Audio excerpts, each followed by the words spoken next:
இந்திய ரசிகர்கள் ஆவலுடன் எதிர்பார்த்து கொண்டிருந்த புஷ்பா 2 திரைப்படம் வெளியாகி உள்ளது. 3 ஆண்டுகளுக்கு முன்பு வெளியான புஷ்பா படத்தின் 2ஆம் பாகம் இது. சுகுமார் இயக்கியுள்ள இந்த படத்தில் அல்லு அர்ஜுன் ஹீரோவாக வாழ்ந்திருக்கிறாரு. ராஷ்மிகா மந்தனா கதாநாயகியாக நடிச்சிருக்கிறாங்க. ஸ்ரீலீலா ஒரு பாடலுக்கு நடனமாடி இருக்கிறாங்க.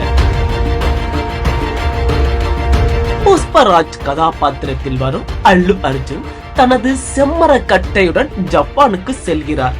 ஜப்பான் துறைமுகத்தில் அங்குள்ள மாஃபியாவுடன் சண்டையிடுகிறார். சித்தூர் சேஷாசலம் காடுகள்ல புஷ்பராஜ் செம்மர கடத்தல்ல எந்த தடையும் இல்லாமல் வாழ்கிறார். முழு கூட்டமும் அவரது கட்டுப்பாட்டின் கீழ் வருகிறது.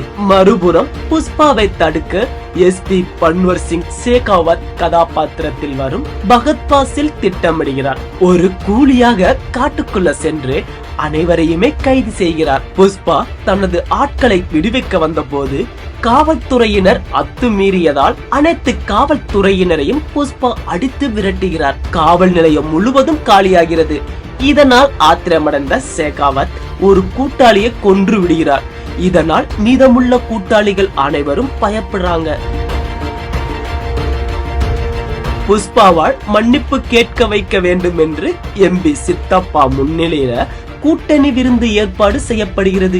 அதுல புஷ்பா மது அறிந்துவிட்டு வந்து சேகாவத்திடம் மன்னிப்பு கேட்கிறார். ஆனால் அதை அவமானமாக கருதி மீண்டும் சென்று சேகாவத்தின் காரை மோதுகிறார். நீச்சல் குளத்திலும் அவமானப்படுத்துகிறார். ஏற்கனவே சர்வதேச கடத்தல்காரருடன் ஒரு பெரிய ஒப்பந்தம் செய்து கொள்கிறார் புஷ்பா. 2000 டன் செம்மரம் வழங்குவதுதான் அந்த ஒப்பந்தம். அதற்காகத்தான் புஷ்பா திட்டமிடுகிறார். அதை தடுக்க சேகாவத் திட்டமிடுகிறார். ஆனால் அதற்கு முன்பே முதல்வரை சந்திக்க சென்ற புஷ்பாவிற்கு அவமானம் ஏற்படுகிறது. முதல்வர் புகைப்படம் கொடுக்க தயங்குகிறார். கடத்தல்காருடன் புகைப்படம் எடுத்தால் தனக்கு பிரச்சனை வரும் என்று கூறுகிறார். அங்கு புஷ்பாவின் ஈகோ பாதிக்கப்படுகிறது.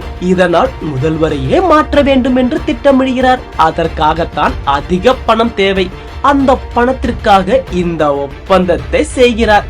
சேகாவத்தை கடந்து புஷ்பா போர்க்களை எல்லை தாண்டி அனுப்பினாரா? முதல்வரை மாற்றினாரா? மத்திய அமைச்சர் சுரங்க மன்னர் பிரதாப் ரெட்டியுடன் ஏற்பட்ட சண்டை என்ன? தன்னை அவமானப்படுத்திய குடும்பம் புஷ்பாவிடம் ஏன் வந்தது? அவர்களுக்காக புஷ்பா என்ன செய்தார் என்பதுதான் மீதி கதை.